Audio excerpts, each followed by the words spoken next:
اور کوئی مرد اس کو نہ دیکھے۔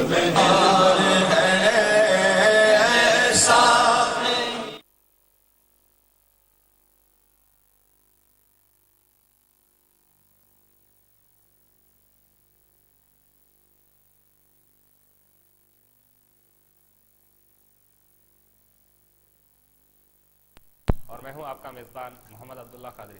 آئیے ناظرین، پروگرام کے آغاز میں ہی میں ہمارے مہمان عالم دین مفتی محمد نذیر خان صاحب کا خیر مقدم کرتا ہوں۔ مفتی صاحب السلام علیکم ورحمۃ اللہ۔ وعلیکم السلام ورحمۃ اللہ وبرکاتہ۔ ناظرین، الحمدللہ پہلی رمضان سے ہماری یہی کوشش ہے کہ اس پروگرام کے ذریعے لوگوں کو عام جو مسائل آتے ہیں اس سے واقف کروایا جائے، اور الحمدللہ ہم نے کوشش کی ہے مکمل کرنے کی، روزے سے اہم مسائل کو ہم نے مکمل کرنے کی کوشش کی ہے۔ اس کے بعد ہم نے گفتگو کی ہے قرآن کے مسائل سے، قرآن کیوں نازل ہوا تھا، کس لیے نازل ہوا تھا، کتنے سال میں نازل ہوا تھا، قرآن کے مکمل ٹاپک ہم نے کمپلیٹ کرنے کی کوشش کی ہے۔ اور کل الحمدللہ ہم نے وضو کا طریقہ مکمل کیا ہے۔ آج انشاءاللہ تعالیٰ ہم گفتگو کریں گے تیمم کے مسائل سے۔ مفتی صاحب یہ بتائیے کہ سب سے پہلے میں آغاز کرتا ہوں کہ یہ سوال سے کہ تیمم کی تعریف کیا ہے؟ بسم اللہ الرحمن الرحیم، الحمد للہ رب العالمین، والصلاة والسلام علی سید الانبیاء والمرسلین وعلی آلہ واصحابہ ومن تبعہم بإحسان الی یوم الدین اجمعین، اما بعد۔ جیسا کہ عبداللہ قادری نے ذکر کیا کہ ہماری کوشش ہے کہ جو دین کے بنیادی مسائل ہیں، ضروری مسائل ہیں، اس سے ناظرین کو واقف کرایا جائے، کیونکہ بہت سے ایسے لوگ ہوتے ہیں کہ سال بھر دینی مسائل کو سیکھنے کا موقع نہیں ملتا۔ جو ضروری مسائل ہوتے ہیں، خاص طور پر وضو کا مسئلہ ہے، غسل کے مسائل ہیں، تیمم کے مسائل ہیں، نماز کے مسائل ہیں، تو ہماری کوشش ہے، سابق میں بھی ہم نے کوشش کی اور اس سال بھی ہماری کوشش ہے کہ ہم بنیادی مسائل کو ناظرین کے سامنے پیش کریں، تاکہ اگر کسی سے کچھ غلطی ہو رہی ہے تو اس کی اصلاح ہو سکے، اور اگر صحیح معاملہ ہے، صحیح طریقے سے انجام دیا جا رہا ہے تو پھر اطمینان حاصل ہو سکے۔ جہاں تک سوال کیا گیا کہ تیمم کس کو کہتے ہیں، تیمم کہتے ہیں پاکی کے ارادے سے، پاک ہونے کے ارادے سے مٹی پر ہاتھ مار کر چہرے پر مسح کرنا اور دونوں ہاتھ کوہنیوں سمیت مسح کرنا، اس کو تیمم کہا جاتا ہے۔ یہ تیمم کی تعریف ہے۔ آئیے ناظرین، ہمارا آج کے اس پروگرام میں کچھ کالرز کو شامل کرتے ہیں۔ شروعات کرتے ہیں پہلے کالر کے ساتھ۔ السلام علیکم۔ میرے بھائی، وعلیکم السلام ورحمۃ اللہ۔ ایک چھوٹا تین سوال ہے کہ تراویح کی نماز جو ہے تو 5 پارے پڑھ سکتے کیا اپن؟ جی کیونکہ قرآن کی اتنی اسپیڈ ہو جاتی ہے اس کے اندر پڑھ سکتے کیا باقی رہ کے؟ سیکنڈ چیز، وضو حسین سے ٹوٹ جاتا، اسی طریقے سے اپن ہچکی لے کے رونے سے یا نماز میں اگر رونا آ گیا اس سے ٹوٹ جاتا۔ اور ایک چیز، وضو کرے آدمی کان ایئر کے اندر اگر انگلی کرے تو وضو ٹوٹ جاتا ہے۔ آپ کا تیسرا سوال دہرائیے۔ تیسرا اگر کان جو ہے نا اپنا سننے کا ایئر، جی جی اس کے اندر انگلی اگر گدگداہٹ ہوئی وضو کے بعد انگلی کرے تو کیا وضو ٹوٹ جاتا ہے کیا؟ جی میں واجد شریف اور ناظرین اٹک منڈی سے۔ بہت شکریہ واجد شریف صاحب، آپ نے کال کیا۔ آپ نے 3 سوال کیے۔ پہلا سوال آپ نے تراویح سے متعلق کیا ہے کہ کیا تراویح میں 5 پارے پڑھے جا سکتے ہیں۔ دوسرا سوال آپ نے یہ کیا کہ وضو کرنے سے وضو ہنسنے سے تو وضو تو ٹوٹ جاتا ہے، لیکن کیا ہچکی سے بھی وضو ٹوٹ جاتا ہے؟ نماز میں ہچکی یا زیادہ رونے سے وضو ٹوٹ جاتا ہے کیا؟ اور تیسرا سوال آپ نے تیسرا سوال کان میں انگلی کرنے سے متعلق آپ نے کیا ہے۔ انشاءاللہ تعالیٰ تینوں سوال مفتی صاحب آپ کو جواب دیں گے۔ ایک اور کالر کو شامل کرتے ہیں۔ السلام علیکم۔ وعلیکم السلام ورحمۃ اللہ وبرکاتہ۔ میں سید مفتی شاہ کی بازار سے بات کر رہا ہوں۔ جی سید مفتی صاحب کو بہت بہت میرا سلام اور مفتی صاحب کو دیکھنے کے لیے بے چین ہو جا رہے ہیں، ہزاروں لوگ چاہنے والے ہیں۔ ان سی ٹی وی کی پہچان مفتی صاحب سے ہو گئی ہے۔ مفتی صاحب سے گزارش یہ ہے کہ ہر روز 1 گھنٹہ آدھا گھنٹہ نکال کے اگر پروگرام دیے تو یہ چینل بہت ترقی کرے گا۔ میری گزارش ہے، ایک سوال یہ ہے کہ مفتی صاحب سے جب اپن وضو کرتے ہیں، لطیف شاہ صاحب مفتی صاحب کچھ فرما رہے ہیں۔ بزرگوں کی دعائیں ہیں، بڑوں کی، کہ جس کی وجہ سے اللہ تعالیٰ نے ہمیں کچھ موقع عنایت فرمایا، ورنہ قابل تو نہیں ہے اس قدر کے لوگوں کے سامنے مسائل کو بیان کر سکے۔ بعض بڑوں کا حکم ہے، بڑوں کی دعائیں ہیں، جس کی وجہ سے الحمدللہ ہم کچھ کوشش کر رہے ہیں کہ دین کی تبلیغ اور دین کے پیغام کو لوگوں تک پہنچا سکے۔ دعا فرمائیے کہ اللہ تعالیٰ ہماری اس خدمت کو قبول فرمائے۔ چاہنے والے ہو گئے مفتی صاحب، آپ کے ہزاروں چاہنے والے ہو گئے آپ۔